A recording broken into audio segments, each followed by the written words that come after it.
In today's business world, there's a new role emerging. And it's not on the fringes, it's becoming a cornerstone of corporate strategy.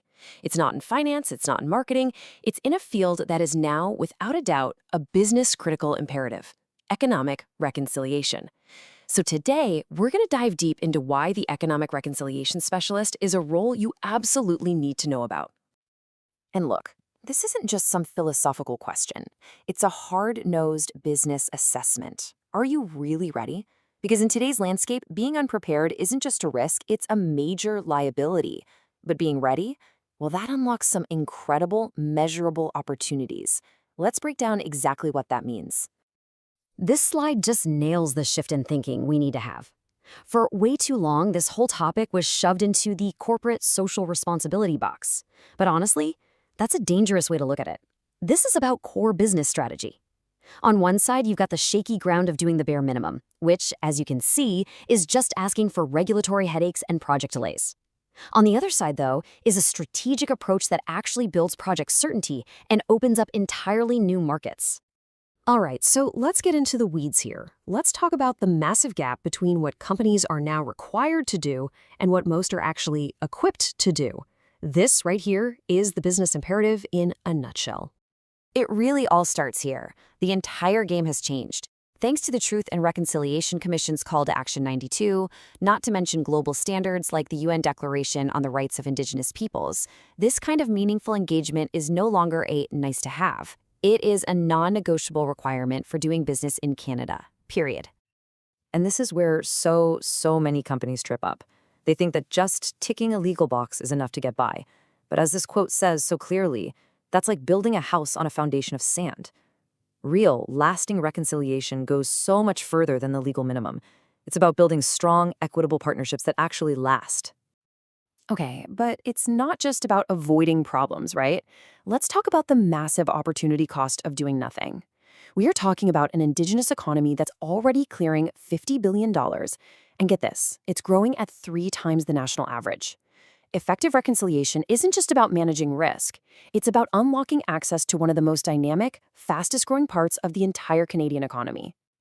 So let's break this down because this difference is crucial. On one hand, you have the duty to consult. That's the legal floor. Its goal is often just about informing people and noting their objections. But then you have the gold standard, free, prior, and informed consent, or FPIC.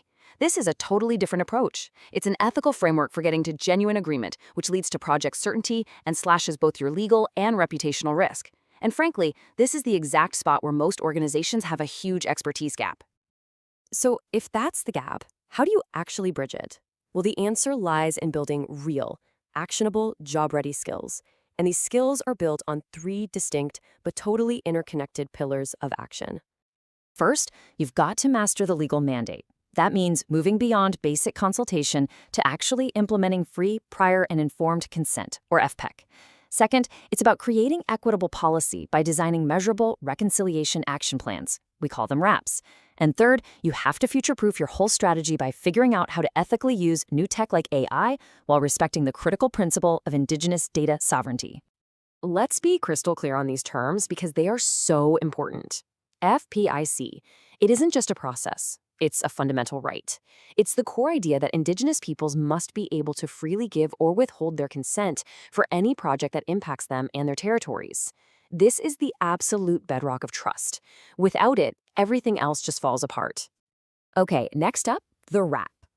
The best way to think about a RAP is as the operational blueprint for your company's commitment. This isn't some fluffy press release or a vague promise. No, this is a strategic plan with hard targets and KPIs for everything from procurement and supplier diversity to HR and hiring.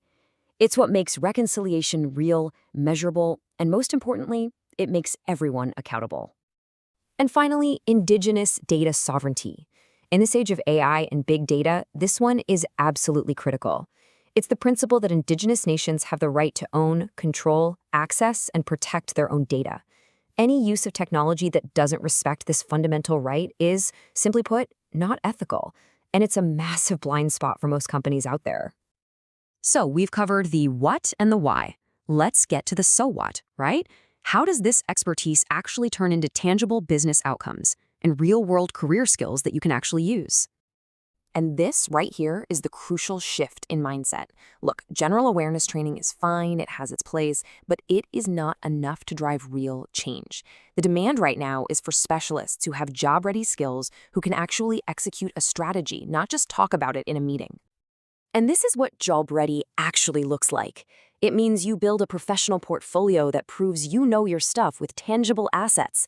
Things like a draft reconciliation action plan, a sample procurement policy, an engagement strategy, things you can put to use for your employer on day one. And listen, where you get this training is just as important as what you're learning. To build real trust and credible partnerships with Indigenous communities, your expertise has to be authentic. That's why learning from an Indigenous-owned and CCIB-certified organization is frankly non-negotiable for anyone who's serious about this work. At the end of the day, this is all about going from being a passive observer to being an active, confident leader.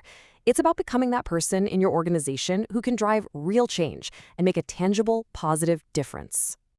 So, what does this all mean for you and for your career? Let's take a quick look at the incredible career path this kind of expertise opens up.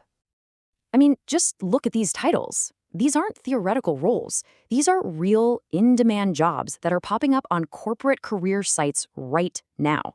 From procurement and ESG to policy and community relations, companies are actively hunting for people with this specific high-value skill set.